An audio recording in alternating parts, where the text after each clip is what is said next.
fellow page turners, and welcome back to the channel. I'm Matthew, the man with a hat who reads. And for today, we're doing a take 5. I love doing these. They're a lot of fun to just do these little random top 5s based on random subjects. And for today, since it's nonfiction November, we are doing my top 5 nonfiction books that have been adapted into movies. It's a mouthful, but it's a fun little list. Full disclosure, I do not claim to have seen all of the movies that have been based off of nonfiction books. So I am not necessarily qualified for an official list. This is just my opinionated list of 5 that I've really enjoyed that were made into movies that I also really enjoyed. Let's not waste any more time. Let's dive on in with number 5. Black Klansman, or as I call it, Black Klansman, because there is an extra K in there. This is such an interesting true story. This is actually the guy's memoir. He was a detective in the Colorado Springs Police Department, and he poses as a white man and infiltrates the Ku Klux Klan.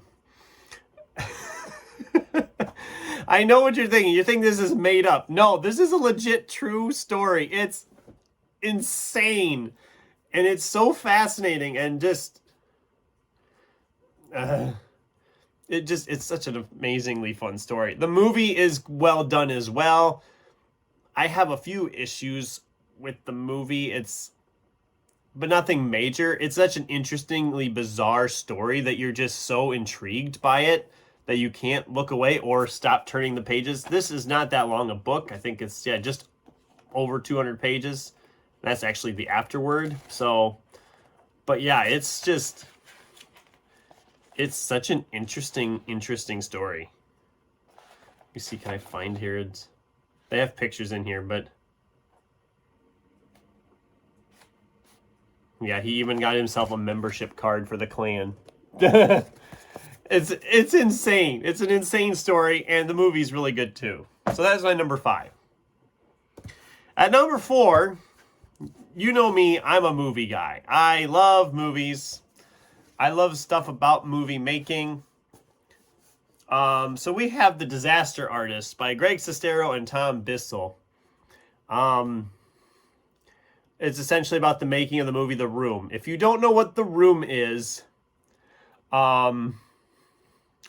it's bizarre. It's a really strange, I guess you could call it a romantic drama, even though it's so bad, it's actually kind of funny. It's such a bizarre movie. You can watch snippets of it on YouTube. It's also a very quotable movie. I have seen The Room once, and oh man, it's a movie you want to watch with a bunch of people. You don't want to watch it by yourself. If you get a bunch of people together and watch it, it's an insanely entertaining movie. For all the wrong reasons. And this making of is so interesting too. And then, of course, when they did a movie, it's even more fascinating because you literally have actors portraying characters in some scenes. It's so interesting. If you're a film person, you've probably seen The Room or you've at least heard of it. It's an interesting read if you're a movie person like I am. So yeah, number 4. Number 3 is actually one of 2 of them that didn't keep the same title when they changed into a movie. This is Sarfraz Manzoor's Greetings from Bury Park. I loved this when I read it. I actually saw the movie first. The movie was, of course, Blinded by the Light. Came out in 2019.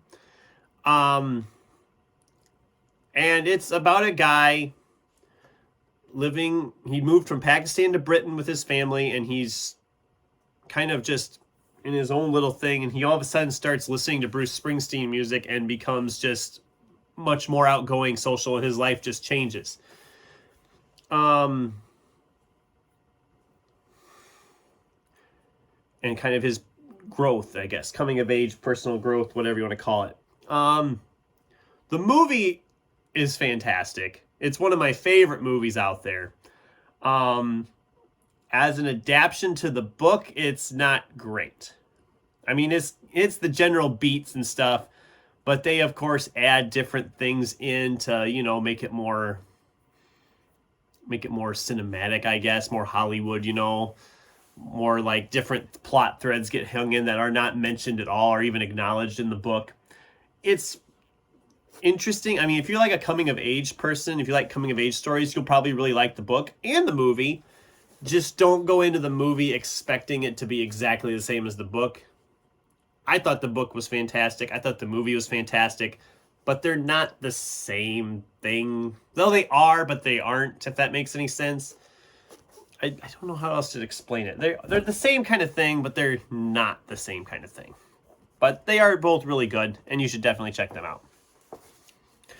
At number 2, the most recent film adaptation on this list, we have Daniel James Brown's The Boys in the Boat, 9 Americans in their epic quest for gold of the 1936 Berlin Olympics.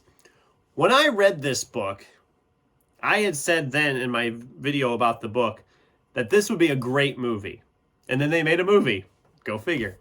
The movie was great. Loved the movie. But I also really loved the book. And this isn't the type of book I normally read. At the time, I was not a huge nonfiction person. I've kind of expanded and read more nonfiction now than I used to. But at the time, I was not a big nonfiction guy. And sports, that's not my thing. It's never been my thing. So the fact that I liked this book as much as I did was a huge win. And I almost had this as my number 1. I didn't put it in number 1 just because I have another book I liked, I think, just a little bit more. And also, again, there are some changes to the film adaptation from the book, which, I mean, that's a normal thing. I don't know why I'm making a big fuss over that. The biggest change here is that instead of it being spread out over like 3 or 4 years of their college careers, it's all squished into 1 year just to make it that much more, I guess, inspirational and cinematic. It's well done. The movie's great. The book is, I think, a little bit better just because of that interestingness to it, but well worth a read and a watch, or one or the other, whichever way you want to do it. I actually have DVDs of all of these movies I'm talking about, except for Boys in the Boat, because Amazon, I guess, decided it's a streaming exclusive, so screw you, Amazon. You suck. Okay, the last one. This one, this is a fantastic one. This is Brendan McDonough with Stephen Talty, Granite Mountain. I read this after I saw the movie. The movie, of course, was Only the Brave. It was a fantastic, although very heartbreaking movie about a group of firefighters